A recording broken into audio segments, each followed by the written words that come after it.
일본이 송두리째 흔들리고 있습니다. G7 정상회의 멤버이자 세계 경제 강국인 그들이 한 분야에서 완전히 밀려나고 있으며 미국도 유럽도 주목하는 이 작은 나라의 농업 혁신 앞에서 전통 강국 일본이 무력함을 드러내고 있는 것인데요. 전 세계가 모두 주목했습니다. 전통 강국 일본이 힘을 잃은 이유. 중간에 무슨 일이 있었던 걸까요? 그 중심엔 대한민국이 있었습니다. 지금 그 놀라운 현장으로 들어가 보시죠. 일본에서 날아온 충격적인 이야기 지금 시작합니다. 그리고 지금 어디에서 시청하고 계신지 댓글로 남겨주세요.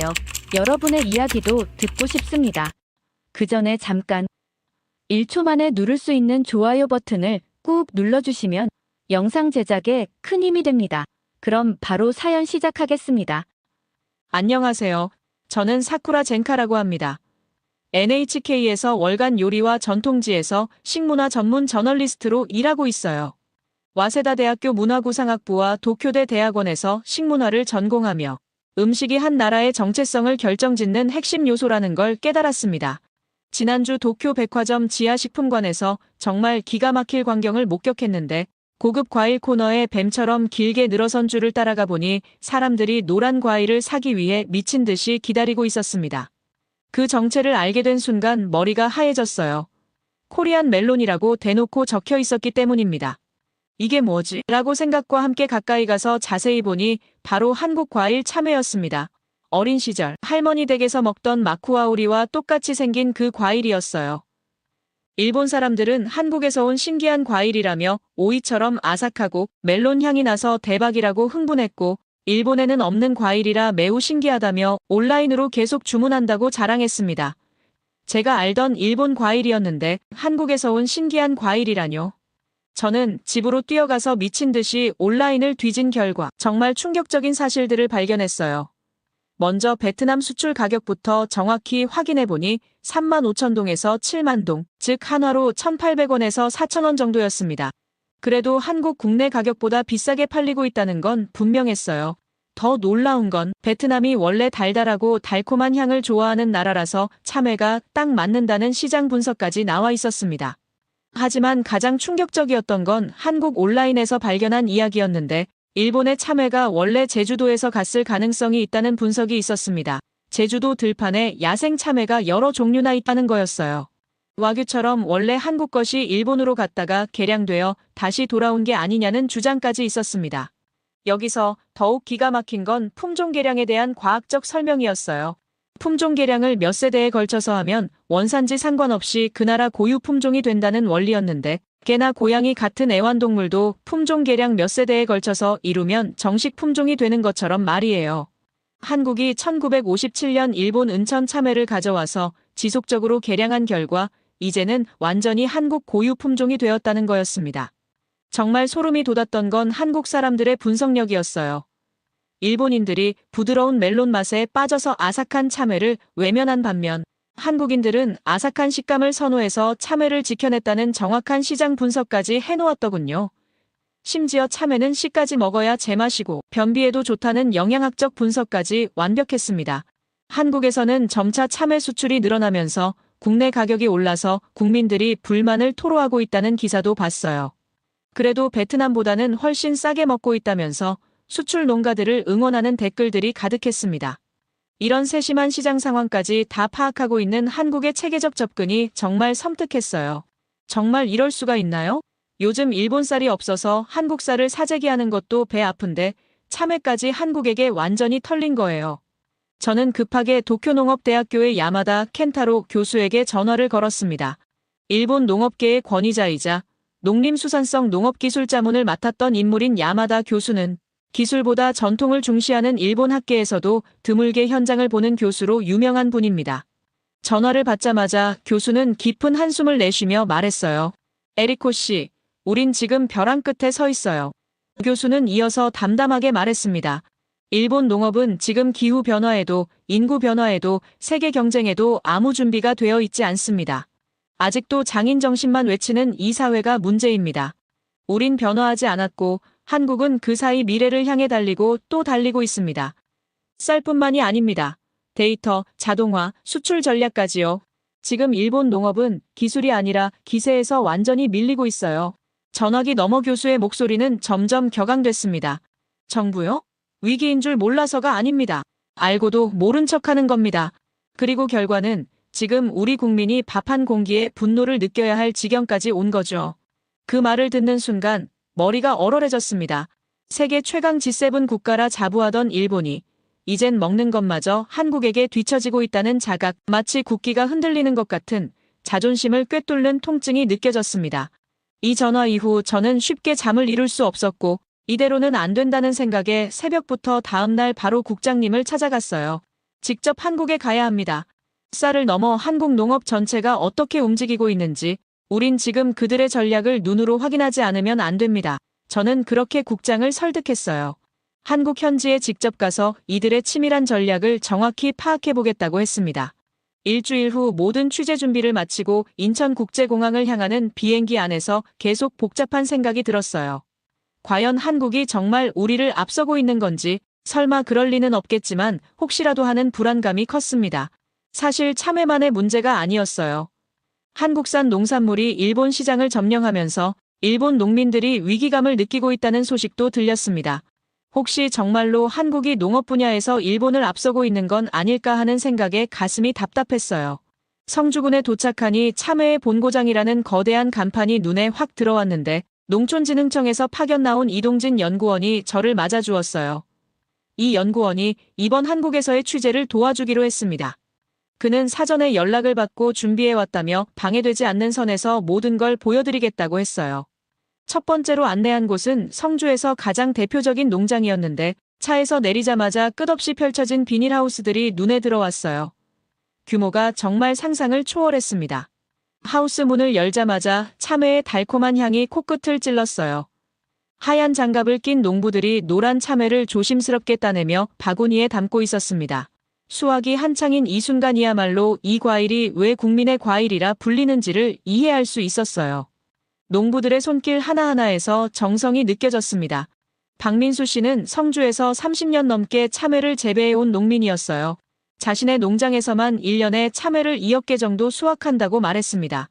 이동진 연구원은 이 농장이 스마트팜 기술을 도입한 대표 사례라며 자세히 설명해 주었어요. 연구원의 설명을 들으면서 정말 충격을 받았는데 온도와 습도가 자동으로 조절되는 시스템부터 병해충 감지 센서까지 모든 것이 디지털화되어 있었고 박민수 씨는 참외 하나하나를 자식처럼 돌보며 이것들은 단순한 농산물이 아니라 성주 사람들의 자부심이라고 말했습니다. 저는 이 모습을 보면서 속으로 한탄이 나올 수밖에 없었어요. 일본은 언제부터 이런 열정을 잃어버린 걸까요? 우리는 아직도 전통 방식에만 매달려 있는데 여기서는 현재와 미래가 완벽하게 공존하고 있었습니다. 일본 농민들은 고령화되어 가고 젊은 후계자는 없는데 이곳에서는 농민의 눈빛이 정말 살아있었어요. 오후에는 농협 관계자인 이정훈 과장을 만났습니다. 이동진 연구원이 미리 자료를 정리해서 보여주었는데 정말 기가 막혔어요. 성주 참외가 전국 생산량의 80%를 차지하고 연매출이 6천억 원을 돌파했다는 설명이었습니다. 이는 일본 전체 참외 시장보다 훨씬 큰 규모였었습니다. 이 과장은 참외를 단순한 농산물이 아니라 국민의 열매라고 표현했어요. 그 말이 정말 뼈에 박혔습니다. 또한 한국 사람들에게 참외는 여름의 추억이자 고향의 맛이라고 했어요. 그 순간 일본에서는 마쿠아우리가 언제부터인가 완전히 잊혀져 가고 있다는 사실이 떠올랐습니다. 이동진 연구원이 보여준 수출 현황표는 단순한 그래프가 아니었는데 거기에는 코리안 멜론이 호주, 홍콩, 싱가포르를 거쳐서 일본에까지 역수출되고 있다는 문구가 또렷이 적혀 있었습니다. 저는 그 그래프를 보고 멍해졌어요. 일본에서 이건 상품성 없다고 판단해 내다버렸던 그 멜론을 한국이 다시 살려서 포장하고 브랜드를 만들고 결국 우리에게 되팔고 있었습니다. 한순간 그 진실이 머릿속을 스쳤을 때 저는 얼굴이 붉어지는 걸 느꼈어요. 이건 단순한 과일이 아니라 일본 농업의 오만함에 대한 반격이야. 그 순간 정말이지 어지러웠습니다. 연구원은 마지막으로 말했어요. 내일은 더 놀라실 겁니다. 이건 시작에 불과하거든요. 그리고 저는 알 수 없는 불안과 함께 숙소로 돌아와서 깊은 생각에 잠겼습니다. 처음에는 한국의 성과를 의심했는데 이제는 일본의 현실이 더 의심스러워졌어요. 우리가 얼마나 안주하고 있었는지, 얼마나 변화를 거부해왔는지 뼈저리게 느껴졌습니다. 일본에서 버린 과일이 한국에서는 정말 국보가 되어 있었어요. 내일은 또 어떤 충격적인 모습을 보게 될까요? 정말 두려워졌습니다. 다음 날 아침 이동진 연구원과 함께 스마트팜 시설로 향했습니다. 겉보기에는 평범한 하우스 같았는데 안으로 들어가자마자 완전히 다른 세상이 펼쳐졌어요. 온도와 습도가 자동으로 조절되는 환경 제어 시스템부터 각종 IoT 센서들이 사방에 빼곡히 설치되어 있었습니다. 농업기술센터 최영호 박사님이 직접 설명해 주었어요. 이곳은 스마트 연동 하우스로 기후변화에 대응하고 참외의 품질과 생산성을 혁신적으로 높이기 위해 개발한 최신 모델이라고 했습니다. 참외를 더불어 여러 채소와 과일이 자라는 모든 환경을 인공지능이 실시간으로 분석해서 최적 상태로 관리한다는 설명이었어요. 가장 인상 깊었던 건 스마트 배지 재배 기술이었는데 토양 대신 코코피트와 피트모스 등의 인공 배지에서 양액기를 통해 양분과 수분 공급을 정밀 제어하는 방식이었어요. 최 박사는 이 기술로 연작장의 문제를 완전히 해결하고 생산성을 기존보다 20% 향상시켰다고 자랑했습니다. 병해충 경보 시스템도 정말 첨단이었는데요. 담배가루의 스마트 포획기가 해충 밀도를 실시간 모니터링해서 일정 수준에 도달하면 자동으로 농민들 휴대폰에 경보를 보낸다고 했습니다. 들녘별로 20명의 전문 모니터링 요원이 체계적으로 예찰 활동을 하고 있다고 했어요. 그런데 이동진 연구원이 보여준 수출 기술이 정말 압권이었습니다. CA 저장 기술과 MA 포장 기술을 결합해서 참외를 15일 동안 신선하게 유지할 수 있다고 했어요. 이 기술 덕분에 항공 운송에서 선박 운송으로 전환해서 물류비를 40에서 60%까지 절감했다고 했습니다.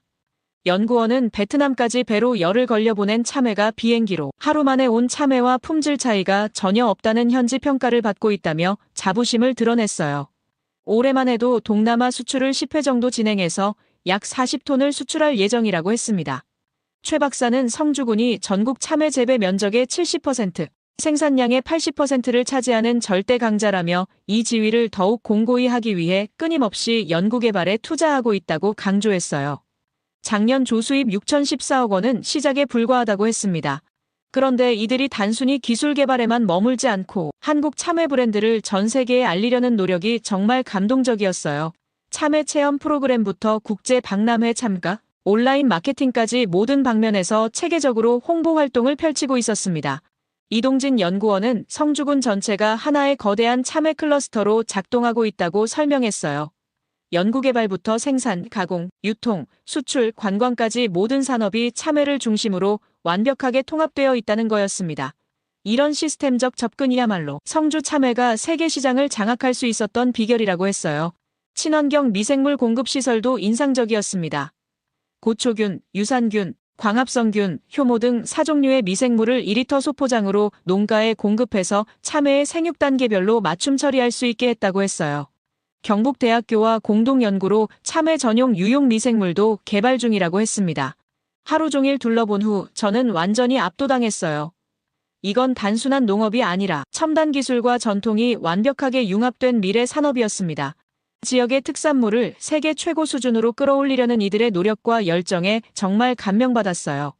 그런데 이 모든 걸 보면서 일본의 현실이 너무 초라해 보였습니다. 우리는 아직도 개별 농가 중심의 영세한 구조에 머물러 있는데 한국은 이미 국가 차원의 전략 산업으로 발전시켜 놓았어요. 구조적으로 이길 수 없는 싸움을 하고 있었던 거였습니다. 이동진 연구원이 성주 참외의 역사를 자세히 설명해 주겠다며 농업기술센터 자료실로 안내했습니다. 벽면 가득히 걸린 사진들과 연표를 보면서 참외의 놀라운 발전사를 듣게 되었어요. 그런데 그 시작이 바로 일본이었다는 사실에 더욱 충격을 받았습니다. 연구원은 다른 측면에서 한 번 더 이야기를 해주었는데 1957년에 일본에서 들어온 은천 참외가 한국 참외 역사의 출발점이었다고 설명했어요. 당시 한국 사람들이 먹던 참외는 당도가 떨어지고 초록색이었는데 단순히 배를 채우는 용도였다고 했습니다. 그런데 일본 품종이 들어오면서 노란색의 단맛이 나는 참외가 시작되었다는 거였어요. 그런데 정말 아이러니한 건 일본에서는 멜론이 들어오면서 참외가 완전히 밀려났다는 사실이었습니다. 일본인들이 부드럽고 달콤한 멜론 맛에 완전히 빠져버렸다고 했어요. 아삭한 참외의 식감보다 부드러운 멜론의 식감을 선호하게 되면서 참외는 서서히 사라져갔다는 거였습니다. 반면 한국인들은 정반대였어요. 한국인들이 유독 아삭한 식감을 좋아한다며 이것이 참외를 지켜낸 결정적 이유라고 설명했습니다. 멜론의 단맛은 좋지만 부드러운 식감은 한국인 입맛에 맞지 않았다고 했어요.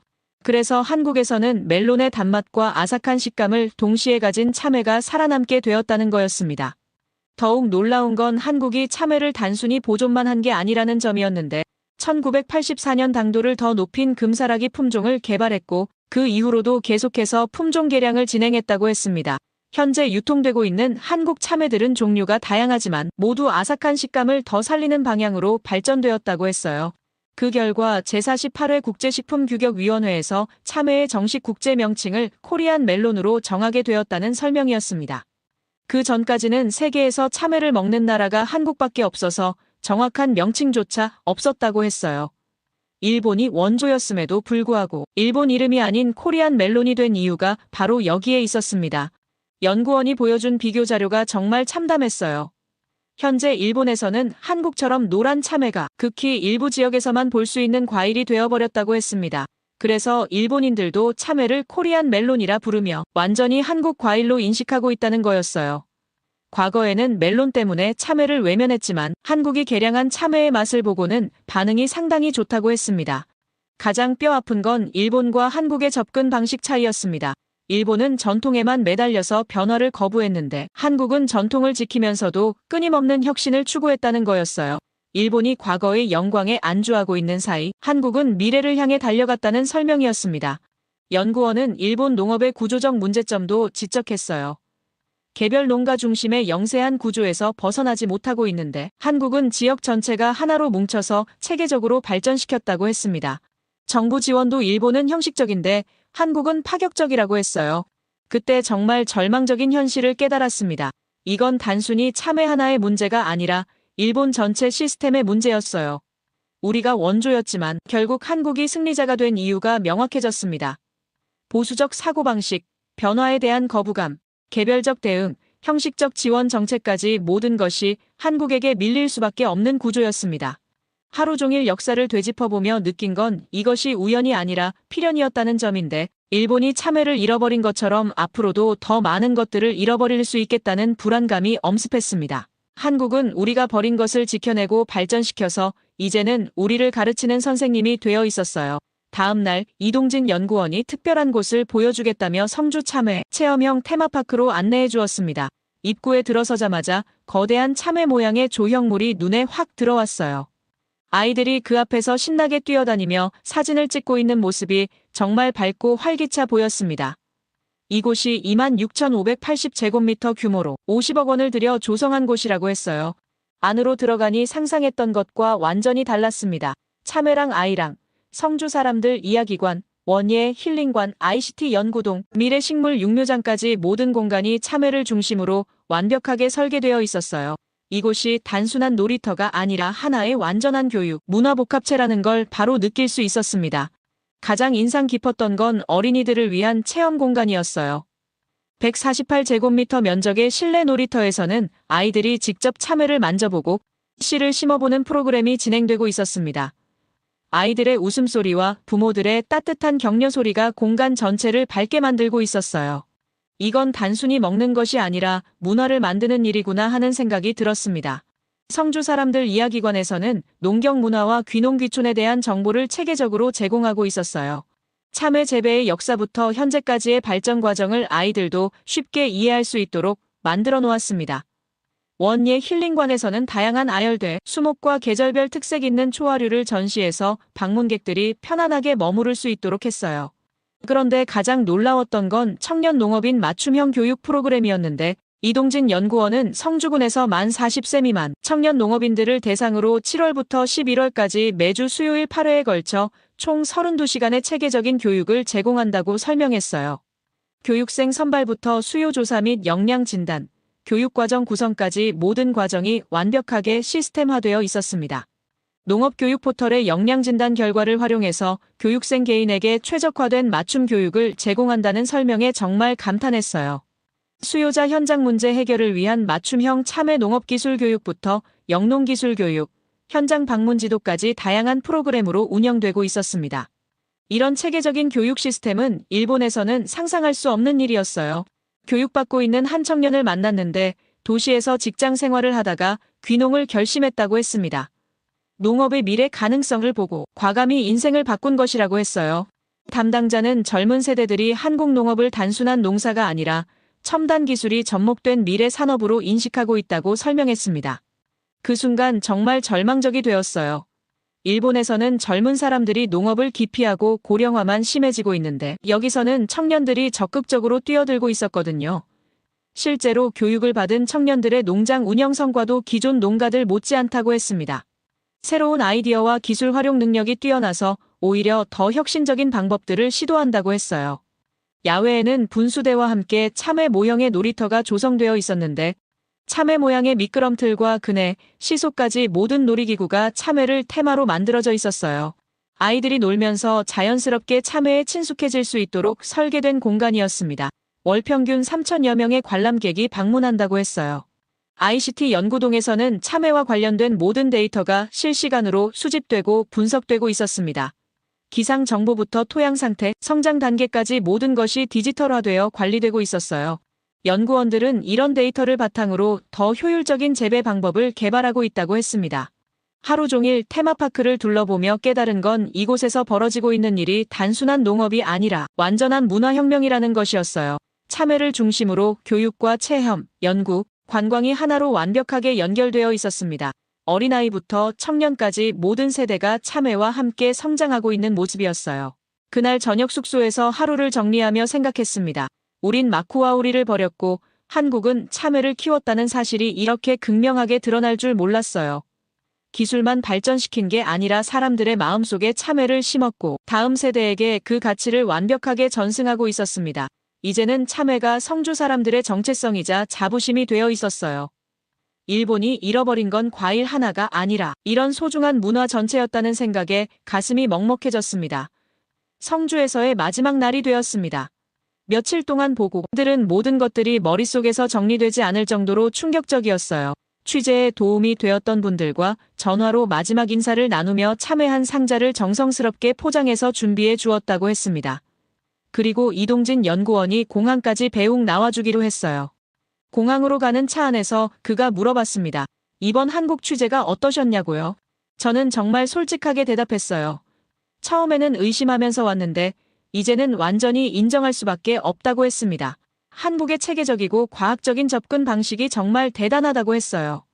연구원은 웃으면서 이렇게 객관적으로 봐주셔서 감사하다고 했습니다. 사실 한국도 처음부터 잘했던 건 아니고 시행착오를 많이 겪으며 지금까지 왔다고 했어요. 중요한 건 포기하지 않고 계속 발전시켜 나간 것이라고 했습니다. 그 말을 들으며 정말 뼈 아팠어요. 일본은 자만에 빠져서 변화를 거부했는데 한국은 끊임없이 노력했다는 걸 새삼 깨달았습니다. 받아들일 건 받아들여야 하는데 일본은 그러지 못해서 정말 아쉽다고 했어요. 과거의 영광에만 매달려 있다 보니 이런 결과가 나온 것 같다고 했습니다. 이동진 연구원은 그래도 일본도 충분히 회복할 수 있다며 격려해 주었어요. 기술력과 인프라는 여전히 뛰어나니까 의지만 있으면 언제든 따라잡을 수 있다고 했습니다. 하지만 저는 솔직히 일본의 경직된 시스템으로는 어려울 것 같다는 생각이 들었어요. 공항에 도착해서 체크인을 하면서 문득 이런 생각이 들었습니다.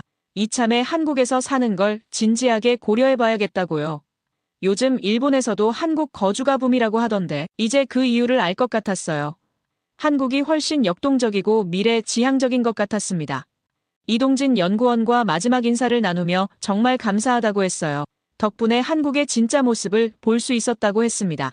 연구원은 언제든 다시 오시라며 다음에는 더 많은 걸 보여드리겠다고 했어요. 한국이 발전시키고 있는 다른 농산물들도 구경시켜드리고 싶다고 했습니다. 비행기에 올라 창밖으로 한국 땅을 내려다보며 생각했습니다. 정말 많은 걸 배우고 가는 것 같았어요. 한국은 사소한 것 하나도 놓치지 않고 과학적으로 분석해서 체계적으로 발전시키고 있었습니다. 반면 일본은 과거에 안주하며 변화를 거부하고 있었어요. 이제 정말 현실을 인정해야겠습니다. 참외 하나가 보여준 교훈이 이렇게 클 줄 몰랐어요. 일본이 놓친 건 과일 하나가 아니라 미래를 바라보는 시각 자체였습니다. 한국은 전통을 지키면서도 혁신을 받아들였는데 우리는 전통에만 매달려 있었어요. 앞으로 어떻게 해야 할까요? 일본도 변해야 한다는 걸 이번 취재를 통해 확실히 알았습니다. 하지만 개인적으로는 정말 한국에서 살아보는 것도 고려해봐야겠어요. 이런 역동적인 사회에서 새로운 기회를 찾아보고 싶다는 생각이 들었습니다. 이제 이 과일을 저는 코리안 멜론이라고 부릅니다. 왜냐하면 한국이 끝까지 지켜내고 발전시켰으니까요. 일본이 버린 것을 한국이 과학적으로 키워서 전 세계에 알렸습니다. 이런 현실을 받아들이고 배우는 것이 우리가 해야 할 일인 것 같아요. 끝까지 제 이야기를 들어주셔서 감사합니다. 모두 안녕히 계세요. 오늘의 사연 어떻게 들으셨나요? 일본 식문화 전문 기자가 직접 체험한 이 이야기는 단순히 참회 하나의 성공담이 아닌 것 같습니다. 한 나라가 버린 것을 다른 나라가 지켜내고 발전시켜서 전 세계로 뻗어나가게 만든 놀라운 과정이었어요. 특히 인상 깊었던 건 한국의 체계적인 접근 방식이었습니다. 단순히 농사만 짓는 게 아니라 연구개발부터 교육, 관광, 수출까지 모든 것을 하나로 연결해서 발전시키는 모습이 정말 대단했어요. 반면 일본은 과거의 영광에 안주하면서 변화를 놓쳤다는 점이 아쉬웠습니다. 이 이야기가 주는 교훈은 무엇일까요? 아마도 사소해 보이는 것도 포기하지 않고 끝까지 발전시키면 놀라운 결과를 만들 수 있다는 것 같습니다.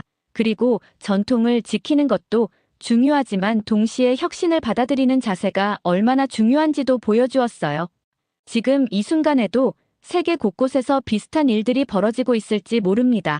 어떤 나라는 무언가를 포기하고 어떤 나라는 그것을 지켜내며 발전시키고 있을 거예요. 과연 우리는 어떤 선택을 하고 있을까요? 그리고 앞으로는 어떤 길을 걸어야 할까요? 이런 현실을 마주했을 때 우리는 어떻게 받아들이고 대응해야 할까요? 변화를 거부할 것인가? 아니면 겸손하게 배우고 발전해 나갈 것인가? 이것은 개인뿐만 아니라 국가 전체가 고민해야 할 문제인 것 같습니다. 여러분의 생각을 아래 댓글에 남겨주세요. 곧이어 다음 영상으로 이어집니다. 한국인들은 왜 역사를 그토록 열정적으로 기록했을까요? 예일대의 교수가 던진 이 질문에 강의실의 공기가 순식간에 달라졌습니다. 20년간 한국을 오가며 연구해온 교수는 잠시 말을 멈추더니 무언가를 예고하는 듯 담담한 미소를 지으며 말을 이어가는데요. 한국인들은 저항하는 민족입니다. 세상 어디에도 이처럼 독특한 민족은 없었습니다. 교수의 이 말에 일본 유학생이 손을 들고 자신의 생각을 거침없이 펼쳤지만 자신의 발언이 얼마나 위험한 것인지 몰랐습니다. 교수의 날카로운 눈빛이 강의실을 가로질렀고 이제 진정한 역사 교육이 시작되려 하고 있었죠. 그날 예일대 최고의 강의실에서 무슨 일이 있었던 걸까요? 강의실에 있었던 미국 학생의 충격적인 증언을 지금부터 함께 들어보시겠습니다. 그 전에 잠깐 1초 만에 누를 수 있는 좋아요 버튼을 꾹 눌러주시면 영상 제작에 큰 힘이 됩니다. 그럼 바로 사연 시작하겠습니다. 저는 지금도 그 강의실에서 있었던 일을 잊을 수 없습니다. 예일대 최고의 강의실이라 불리는 스털링 기념 도서관에서 제가 알던 모든 가치관이 흔들리던 그 순간을요. 하지만 그날의 이야기를 하기 전에 제 소개부터 해야 할 것 같습니다. 안녕하세요. 저는 예일대학교 정치학과에 재학 중인 베일린이라고 합니다. 아버지는 월스트리트의 유명한 투자은행 가시고 어머니는 하버드 로스쿨 교수님이세요. 그래서인지 저는 늘 미국이 세계 최고라는 자부심으로 가득 차 있었고 다른 나라의 역사나 문화보다는 우리나라에만 관심을 갖고 살아왔습니다. 평소 제국주의와 민족주의를 연구하던 중 우연히 발견한 한 포스터가 제 시선을 사로잡았는데요. 제국, 국가 그리고 의로움이라는 포스터였고 한국의 역사를 연구해온 저명한 교수님의 특별 강연 제목이었습니다. 순간 머리를 강하게 스치고 지나가는 의문이 있었어요. 제국주의와 의로움이라니 이 모순적인 조합이 도대체 무슨 의미일까? 그동안 서구의 관점으로만 바라보던 역사에서 벗어나 동양의 시각으로 새롭게 바라보는 기회가 될 것 같았습니다. 마침 과중한 학업에 지쳐있던 터라 잠시 머리를 식히며 새로운 관점을 접하고 싶다는 생각이 들었고 서구의 관점에서 벗어나 동양의 시각을 바라보는 기회가 될 것 같았어요. 그때는 몰랐습니다. 이 강연이 제 세계관을 완전히 뒤흔들어 놓으리라는 것을요. 다음 날 강의실에 도착했을 때 이미 많은 학생들이 자리를 잡고 있었는데 다양한 인종의 학생들 사이에서 특히 아시아계 학생들이 많았어요. 저는 조용히 중간 자리를 찾아 앉으며 주변을 둘러보았습니다. 강의실 안은 기대감과 긴장감이 섞인 묘한 분위기로 가득했어요. 강의 시간이 다가오자 드디어 안톤 교수님이 강단에 오르셨고 강의가 시작되었습니다. 교수님은 한국과 동아시아의 국가 개념에 대해 설명하셨는데 저는 그동안 접하지 못한 새로운 시각에 호기심이 생겼고 서구의 국가 개념과는 사뭇 다른 동아시아만의 독특한 시각이 흥미롭게 다가왔어요. 교수님의 첫인상은 꽤나 강렬했습니다. 그분의 얼굴에는 경험과 지혜가 묻어났고 그가 전하는 첫 말씀이 제게 깊은 인상을 남겼어요. 교수님은 20년 전 처음 한국에서 봉사활동을 시작했을 때의 이야기를 들려주셨는데 그때 한국은 아직 개발도상국으로 산업화와 근대화가 진행 중이었지만 사람들의 눈빛에서는 여느 나라에서 찾아볼 수 없는 강한 의지와 희망이 느껴졌다고 말씀하셨습니다. 당시 많은 사람들이 한국을 가난한 나라로만 바라봤습니다. 하지만 저는 달랐어요. 한국인들의 열정과 끈기를 보면서 이 나라가 멀지 않아 선진국 반열에 오를 것이라 확신했습니다. 교수님의 목소리에는 자부심이 가득 묻어났고 그 말씀 속에서 한국에 대한 깊은 애정과 믿음, 그리고 그 시절의 어려운 상황 속에서도 이를 극복할 수 있다는 신념이 담겨 있었어요. 교수님은 이후에도 2, 3년마다 한국을 방문하시며 한국의 눈부신 변화를 직접 목격했다고 합니다. 매번 한두 달씩 장기 체류하면서 렌트카를 타고 전국 방방곡곡을 누비며 한국의 발전상을 지켜보셨다고 해요. 잠깐만. 카니발 장기 렌트가 이게 맞아? 37만원. KS 오토플랜 34만원. 3만원 차이 나는데? 야, 이게 4년이면은 150만원 정도 차이인데, 야, 이 정도면 차 등급을 하나 올려야 되겠다, 씨. 파인트카 리스트. 이거 뭐야? 일단 차가 되게 많네. 그랜저, 소렌토. 와, 무슨 소렌토가 28만원이야. 그랜저가 32만원이고? 이러면 무조건 KS 오토플랜에서 하지.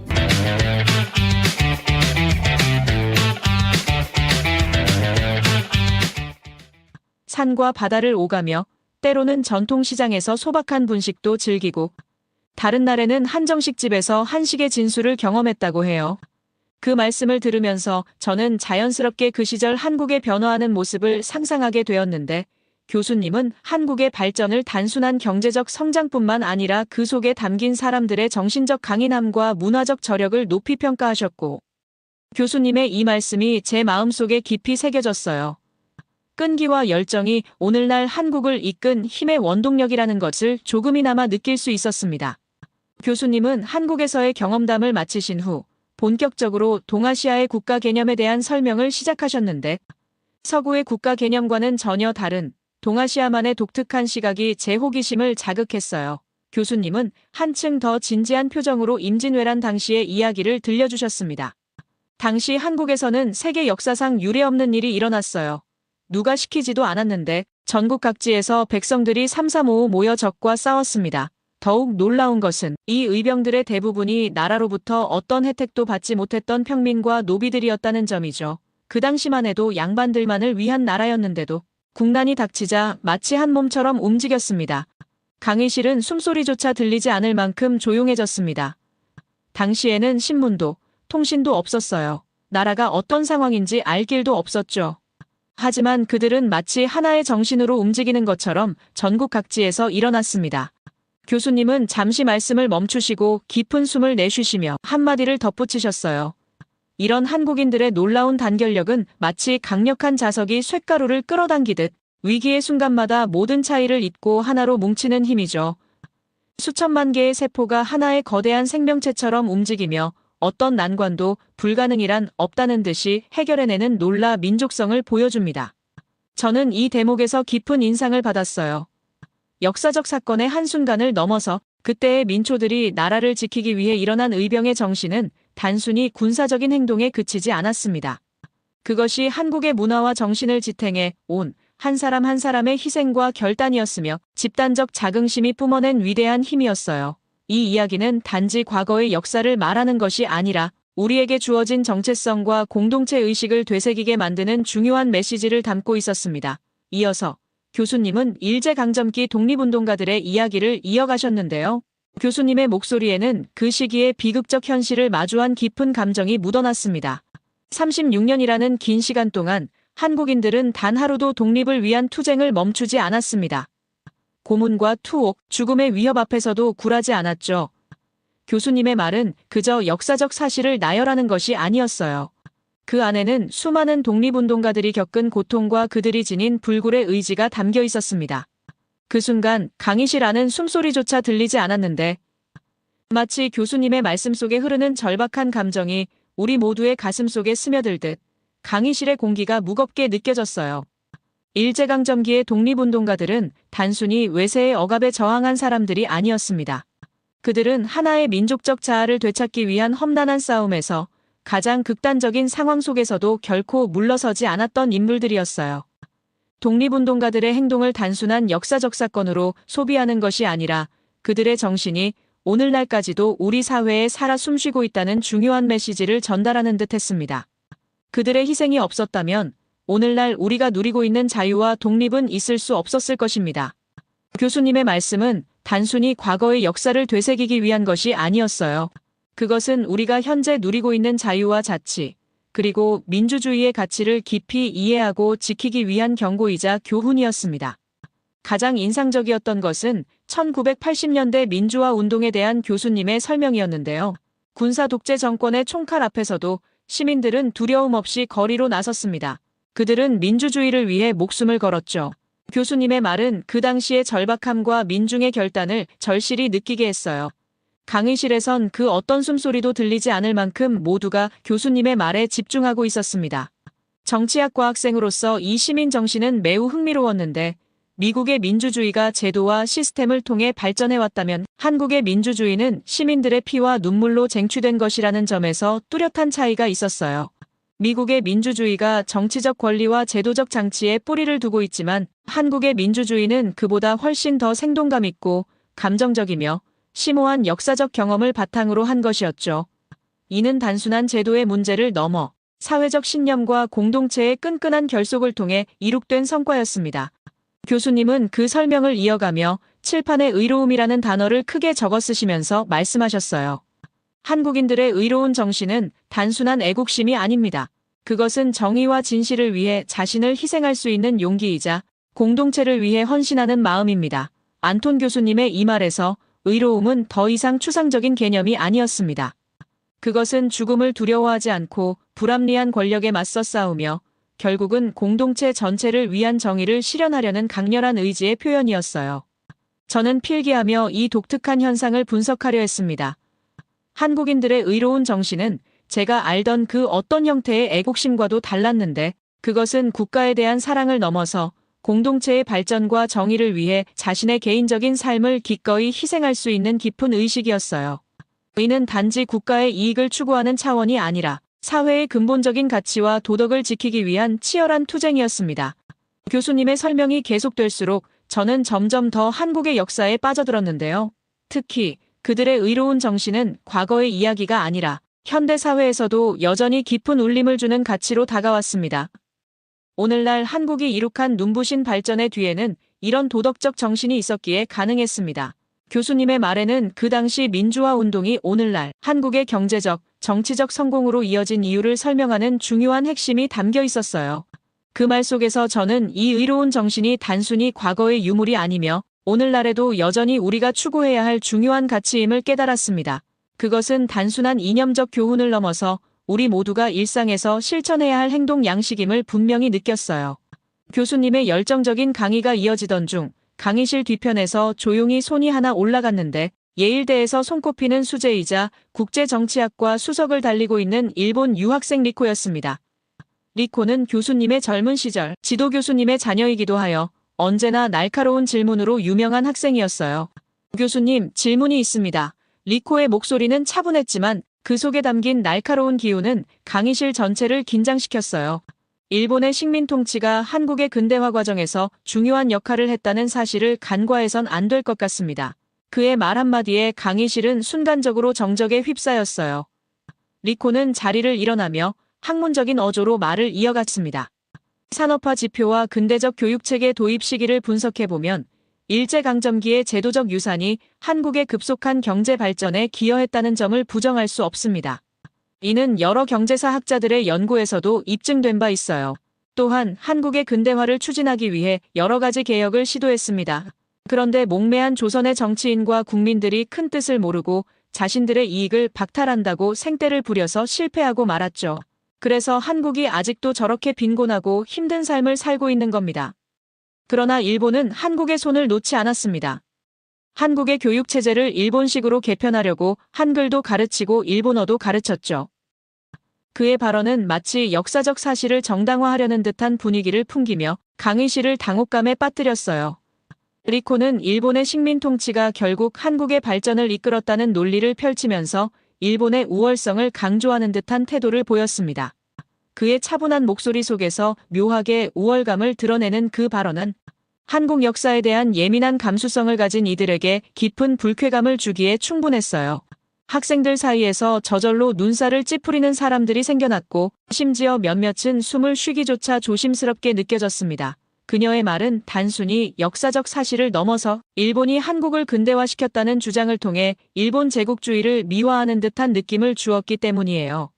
강의실에서 조용한 분위기가 흐르는 가운데 심각한 논쟁이 일어날 가능성을 내비쳤습니다.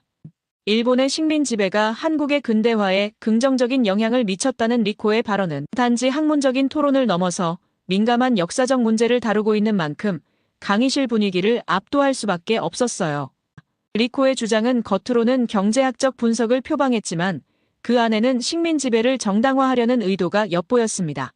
산업화 지표와 교육 체계를 언급하며 마치 객관적 사실을 말하는 듯 하면서 그것은 수많은 희생자들의 고통을 무시한 채 가해자의 시각으로만 바라본 편향된 해석이었어요.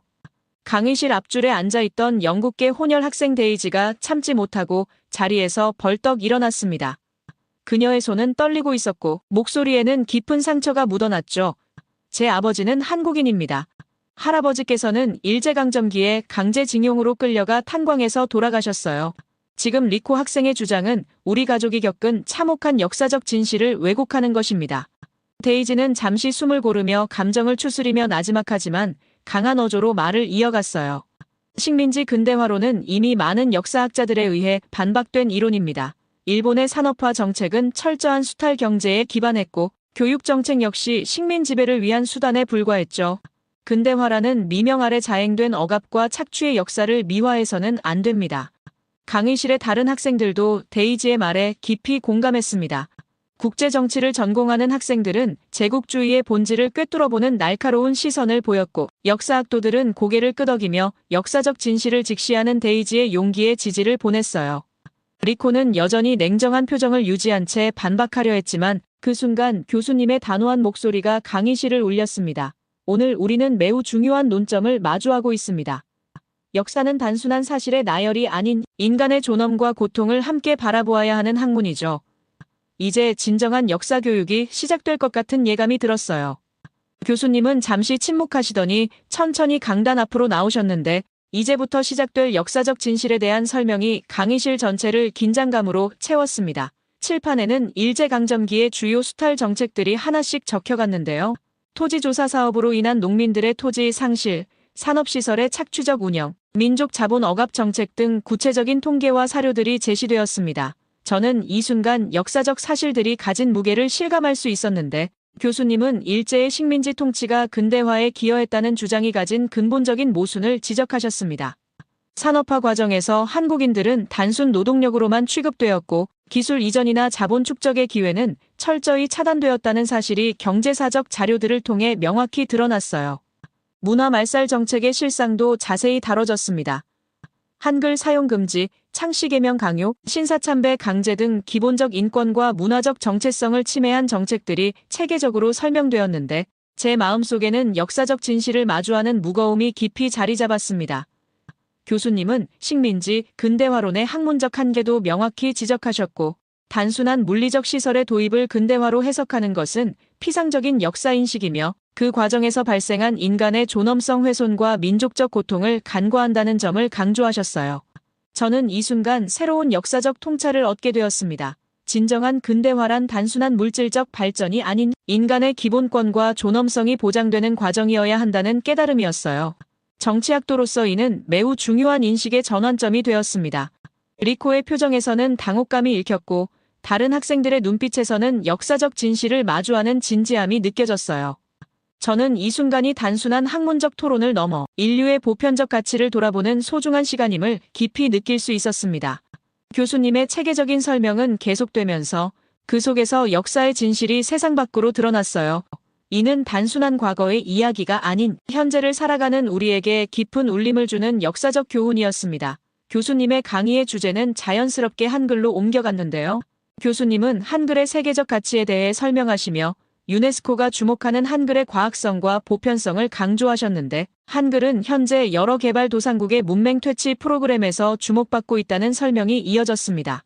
문자가 없는 소수민족들의 언어를 기록하는데 한글이 활용되고 있으며 그 효과성이 학술적으로 입증되고 있다는 연구 결과들이 제시되었어요.